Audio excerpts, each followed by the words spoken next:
So, hello everybody, welcome to this new video of the secondary 1 grade 7 science, where I'll be going through the topic of scientific endeavor.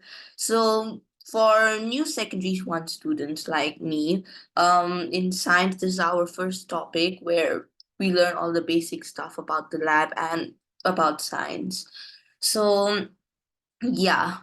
This topic is mostly about memorizing and stuff, but if you ask me, it's pretty much logic and common sense. So, without further ado, let's start. So, what are the attitudes in science? This is a question which usually comes out in exam papers in science. Usually, they'll give you a passage about old scientists like Albert Einstein, etc. They will give you a passage about them, and according to that, you need to tell what are the attitudes shown, which they had demonstrated. So, the first attitude in science which we have is curiosity. This is a very common attitude which they usually test in the exams. Okay, hold on, let me do it the other way.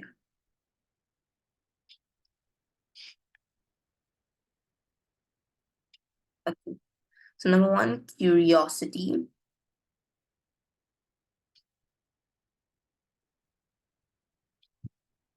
A scientist shows interest and pays attention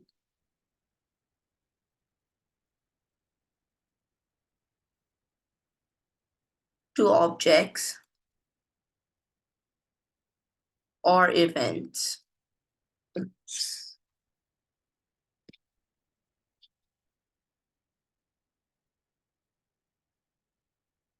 Events. He or she asks questions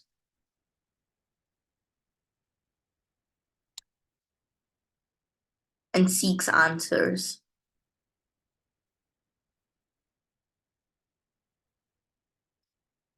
That's our first attitude, curiosity. The second attitude in science, which the examiners usually test, is integrity.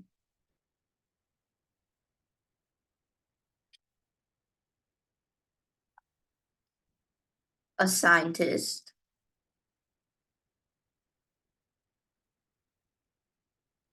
gives a truthful report of observations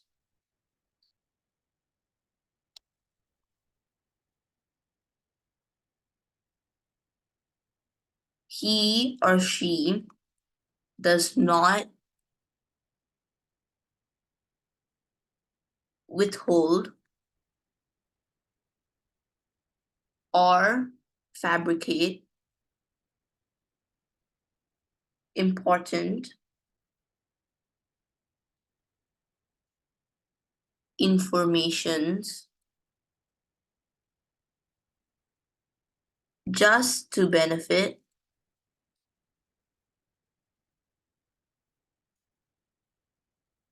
himself, herself, or others. All right. The third attitude in science, which is usually tested out in an exam, is open-mindedness.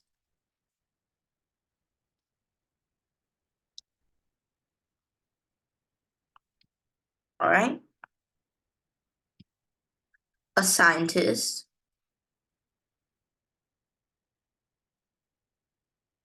listens to and respects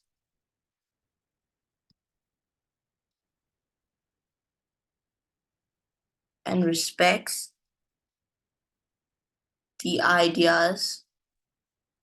Oops.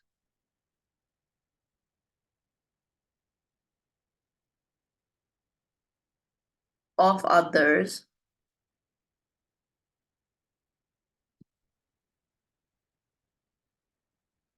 He accepts criticism and is able to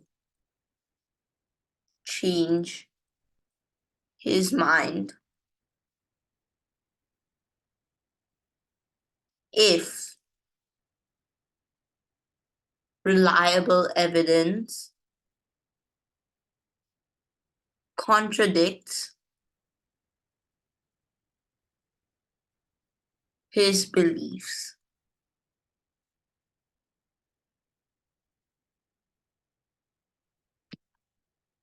All right. Now the fourth one. Oh, sorry, this part's for later. Oh, come on. I need to bring this down a little.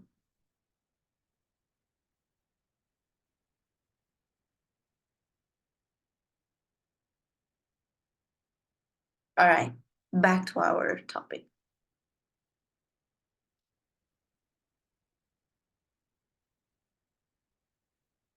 The fourth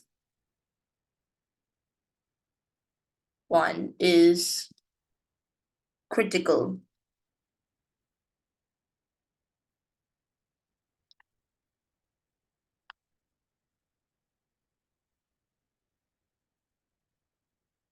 A scientist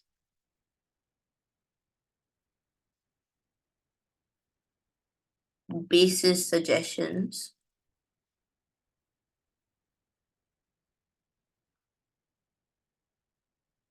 and conclusions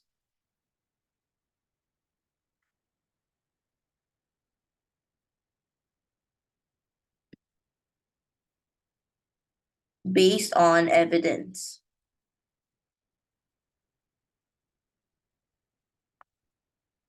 When in doubt,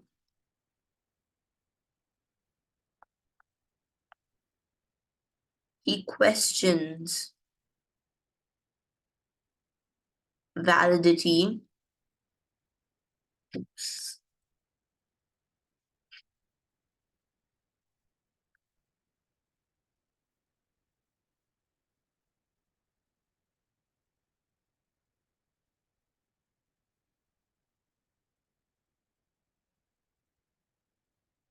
validity of a statement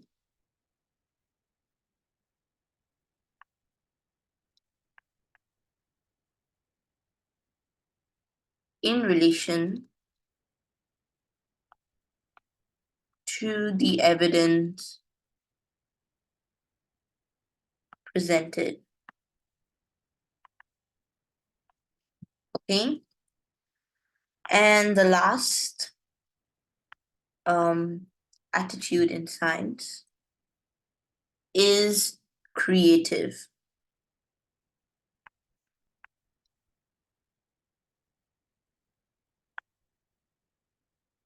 A scientist can generate new and original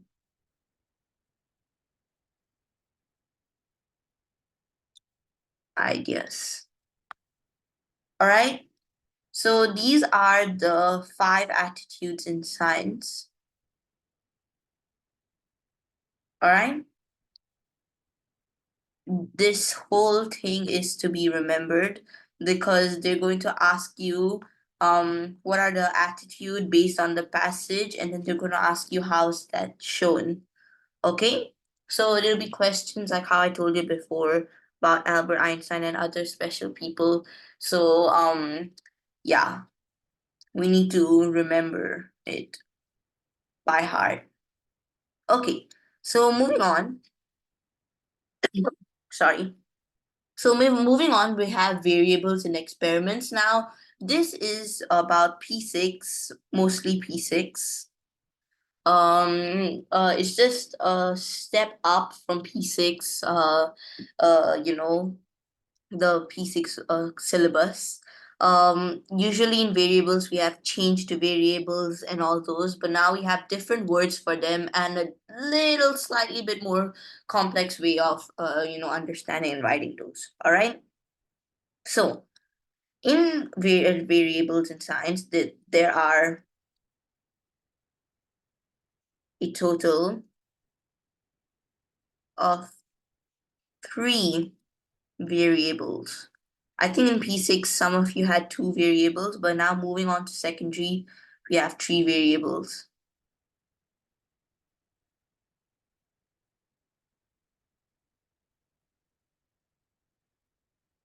Give me a second. This thing's lagging really bad.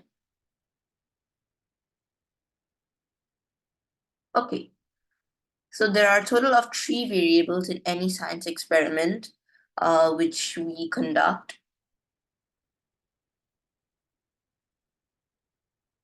Okay, perfect. All right, so I'll name you guys the three variables. There is firstly the independent variable.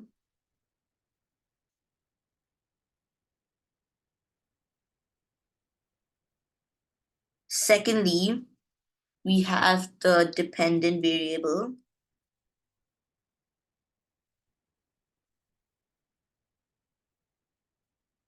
Thirdly, we have the controlled variable. So I'm gonna give you guys on P6 based how uh these are. So the independent variable is the changed variable.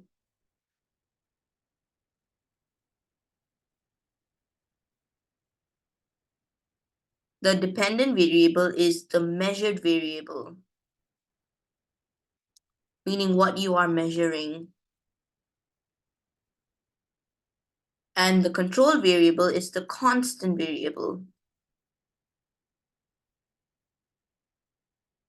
Okay, now let's go more into detail of this. So let's see. Okay.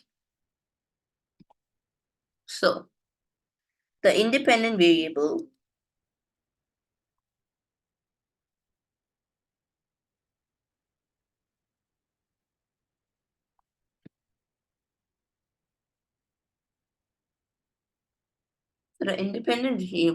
is the condition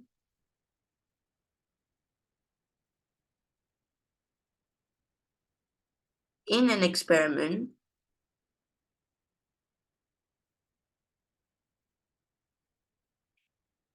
that is changed.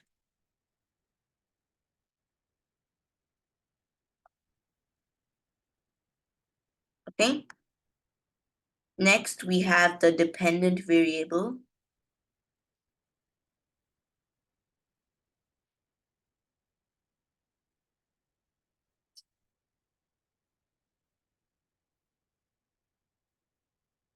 Okay.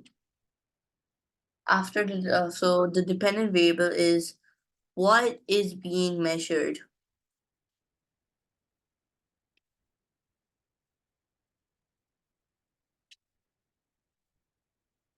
What is being measured, or observed. Oh my God, I'm so sorry.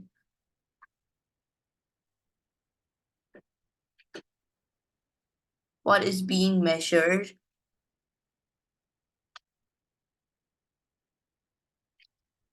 or observed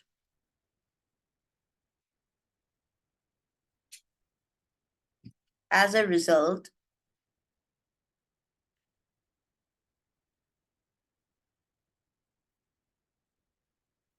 of what was being changed.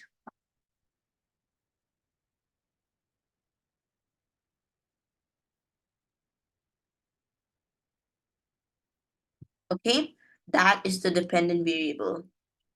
Now, the next one which we have is the constant variable.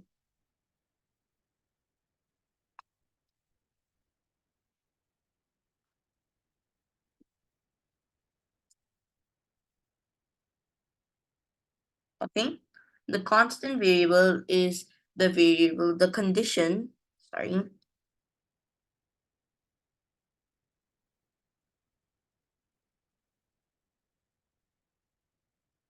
which was unchanged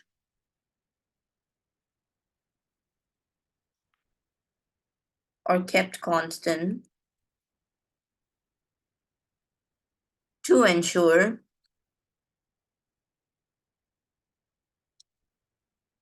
fairness in the experiment.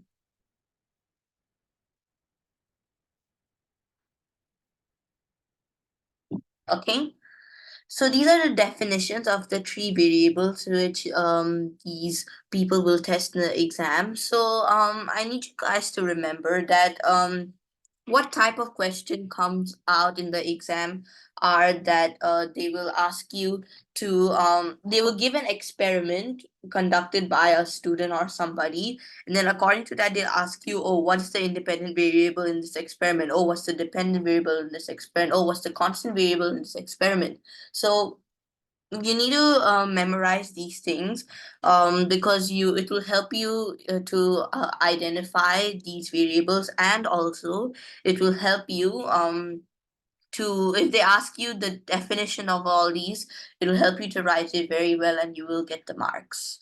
All right. So you remember the control variable, the constant variable. There are two types of constant variable. Sorry. So two types of control.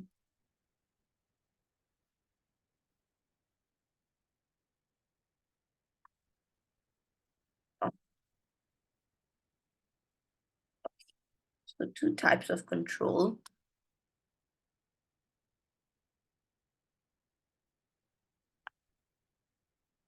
Number one is the positive control, and number two is the negative control.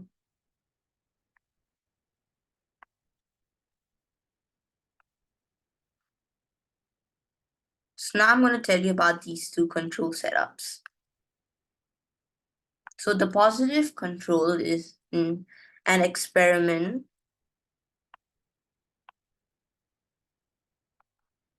set up that will always, I think I'm missing a word in this, that will always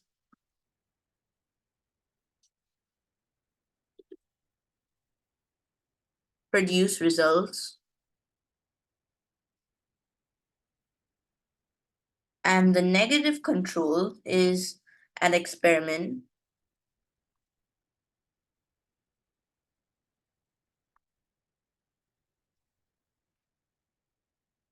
oh my god, I'm so sorry guys, is an experiment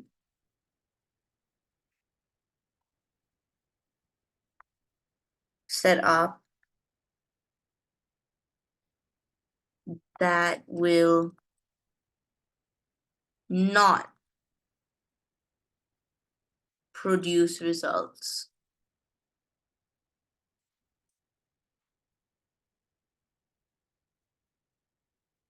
All right. So these are the two types of control variables in an experiment. So you guys need to remember all of these things so that because it'll be useful in your exam when you give the exam. So that's all for today. I'll see you guys in our next video where we'll talk about types of data collected, accuracy versus precision, common physical quantities, etc. All right, so I hope you learned something today, and I'll see you next video. Bye bye.